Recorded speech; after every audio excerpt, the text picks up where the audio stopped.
Baby bird learns to fly. Once upon a time, a group of little birds were learning how to fly. While all other little birds joyfully jumped off the tree and began flying, one baby bird was afraid of falling down and breaking its neck. "Well, you won't fall," the teacher bird said. "You know how to fly."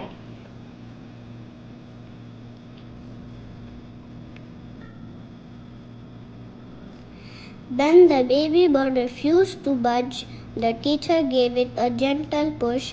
At first the baby bird was shocked, but soon it spread its wings and began to fly. Moral of the story: don't let fear cloud your instinct.